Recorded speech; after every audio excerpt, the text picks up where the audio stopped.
this video, I'm going to be covering RPM Dynamics MS48 and TB72R.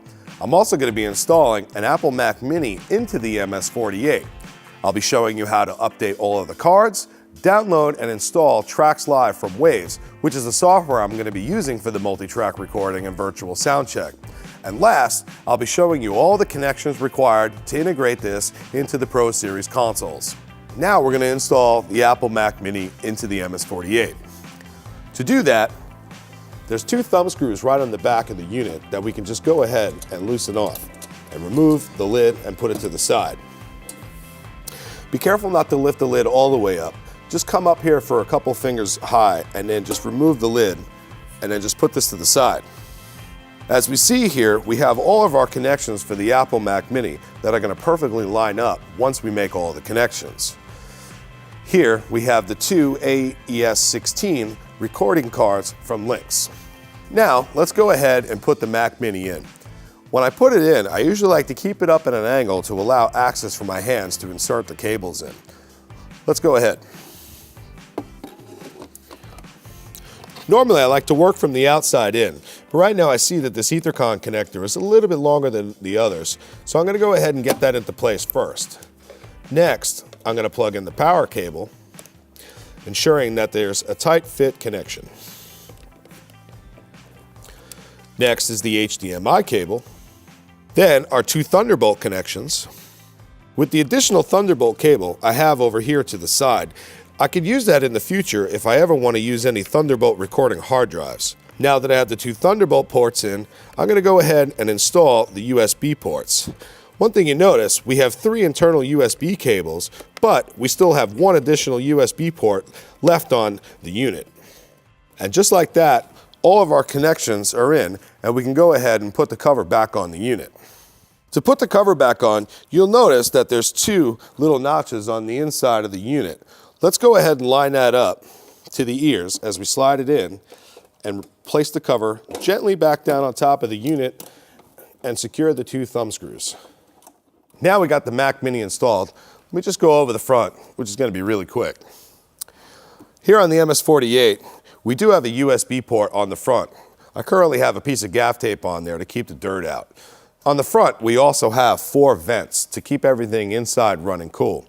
When I've been doing my multi-track recordings, I find that there's very little heat coming out of this, so these vents are working very well. Here, we have a white light to indicate that the Mac is on. So once we engage our power button here, we're going to see that the Mac is actually running. Now for the TB72R, this is the easiest one. There's no controls and nothing for us to do.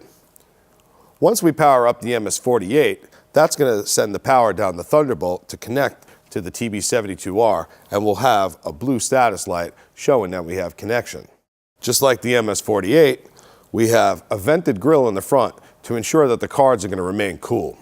So now we're looking at the back of the MS48 and the TB72R. So we're going to go over all the connections on the back of the units. One thing I want to point out, on a lot of my equipment, you might notice that I have gaff tape in various places. This is something I personally like to do, to go ahead and make sure any of the chassis screws always remain intact so that I don't lose them. Traveling with the gear all over the world, it does get bounced around and it actually takes some heavy abuse. So this allows me to keep all of the chassis screws in place. I do from time to time take all the tape off and tighten all the chassis screws to make sure that everything is secured. Both units feature a universal power supply, so that way it'll work all over the world. Next to the IEC plug, I currently have a piece of tape, but we have an Ethernet port that will connect inside to the Mac Mini. Next, we have two USB 3.0 ports. Next, we have our AES50 ports 1 and ports 2. The MS48 has 2 Lynx cards installed. And if you remember, each card does 24 channels of bidirectional audio, hence the name MS48. Here, we have the Thunderbolt cable coming out from the Mac Mini on the inside that we installed earlier. On the second Thunderbolt port that we have here on the MS48, that's connected down to the TB72R, so that way these two units can talk to each other. Next, we have the DB25 connections that are associated with the Lynx cards. This is not something that we're going to be patching into, so that's why I went ahead and taped them up. Below the DB25 connections, we have an HDMI output as well as a FireWire 800 port.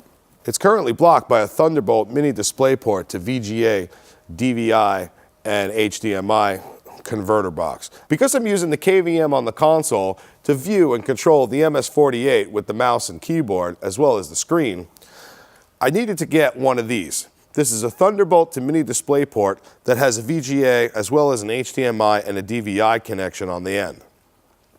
Without this, if you plug in an HDMI to a VGA directly into the back of the console and you engage the KVM switch, you're not going to have anything on the screen. Trust me, it didn't work. So RPM Dynamics let me know that this is something that I need. This is less than $10 and it's very, very easy to find. The Thunderbolt mini DisplayPort to VGA adapter, I have that patched into the second Thunderbolt port on the back of the TB72R. We also have one other Thunderbolt port available, so if you have a Thunderbolt hard drive, we could use that for our multi-track recording storage. And finally, we have 3 more AES50 ports labeled port 1, 2, and 3. This is where we're getting our additional 72 channels for multi-track recording. Once again, hence the name TB72R, because it's rack mountable. One really cool thing about the MS48 and the TB72R is that it ships out with Thunder locks. The Thunder locks secure our Thunderbolt cable connections. Since all of the connections on the back of the unit are with the Thunderbolt, the Thunder lock allows us to have our connection securely fastened. Once we have the cable into the port, we can use the thread screw to secure and prevent any accidental removal of the cables. Now that that's done, I'm going to go ahead and get it in the rack. I'll fire up the computer and then we'll get the cards configured, as well as downloading and installing tracks live from Waves, and then we'll be doing all the connections to get it integrated into the Midas Pro Series consoles. One topic I want to cover: when you receive your RPM dynamic interfaces, it does come with a USB drive that has all of the firmware updates for your Lynx cards. If in the event you don't have your USB drive with the firmware, or if a later version of the firmware has been released, follow these steps on how to download and install the firmware on all of your cards. To download the drivers for our Lynx AES16 cards, we need to head to linkstudio.com. Once there, we can click on the Products tab and scroll down to PCIe Express and then over to AES16. Once inside the product overview, we can click here on the right where it says Driver Downloads. Once we're on the Downloads page, we can scroll through to find the latest version of the firmware as well as the platform of the computer that we're going to be downloading it to. Since I'm on a Mac right now, I'm going to go ahead and click on the Mac version of it. As you'll see, the download was almost instantaneous because this file is not very large. Another file we're going to need to download, since we're here on the linkstudio.com website, is the Lynx Mixer. Again, we're only doing this if we do not have our USB stick that was provided when we received our RPM Dynamics interfaces, or if the copy of the Lynx Mixer file we have is not the latest file, we can go ahead and download the newest version to have on our computer. Or if we don't have a copy of the latest version of the Lynx Mixer.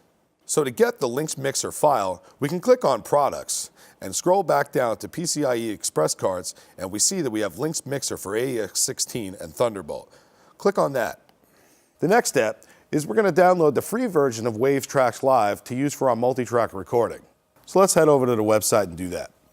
From there, we click on Products and head to Live Sound Solutions.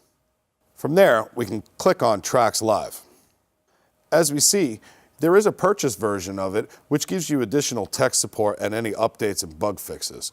So we can head over to the free download tab. Here, we're presented with the options for downloading either for Mac or Windows. Since I'm going to be running the Mac Mini in my server, let's go ahead and download the Mac version. From there, you'll have to log in or create an account if you're not already an existing Waves user. I am already a Waves user, so I can go ahead and put my login information in. Now that we've went ahead and logged in, let's click on the Mac download again. Now that the Tracks Live install is downloaded to our desktop, let's go ahead and do the installation process. Now that we have our Mac Mini installed into the MS48 and I have it connected to the KVM on the console, we're going to need to go ahead and do a firmware update for all of the cards to make sure that the latest firmware is installed on all of the Lynx AES16 cards. With the file that we downloaded and we have here on our Mac Mini, we're going to go ahead and click on the firmware update icon that we find in the folder. I have it here on the desktop. Once we open up, we can see here the drop down for all the cards that we have in our system. don't worry if they're not in sequential order. We need to click on each of the cards that we have in our system to see our current firmware version as well as the new firmware version that we have. If they are different, then we need to update them. If they're exactly the same, then there's no need to update the firmware. As you see, all of our firmware is updated to the latest version, so we can go ahead and close out of this. If in your case you do need to do a firmware update, you can go ahead and click on Update for each of the cards that you need to update the firmware. Just be aware that you will have to restart the computer in order for the update to take effect. So now we can go ahead and close out of this. Next, we need to go ahead and install the Lynx mixer on the computer. Here, inside the Lynx Mix folder that we downloaded earlier, we find the install file. Let's go ahead and click on that. Now we can follow the on-screen instructions for installing the Lynx Core Audio driver. Now that the installation was successful, we can go ahead and click Restart. With our computer restarted and our Lynx mixer is installed, we need to head into Audio MIDI Setup to create an aggregate device for our RPM Dynamics interfaces. With Audio MIDI Setup launched, on the left-hand side, we see all of the connected devices to our computer. Of course, we have our built-in output, and we see below that we have all of our AES16 interfaces connected. We need to now click into each one and configure them appropriately. First, we make sure that we're going to set our clock source here to AES50. That's because this is our system that we're operating on. You have the ability to go internal, external, header, LS stream, and all the digital ins. These are settings that we don't need to worry about, so we're just going to go ahead and be on AES50.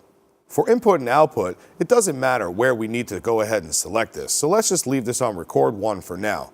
As you click on each of the cards, you will notice that the numbers change. Again, this has no bearing on our setup.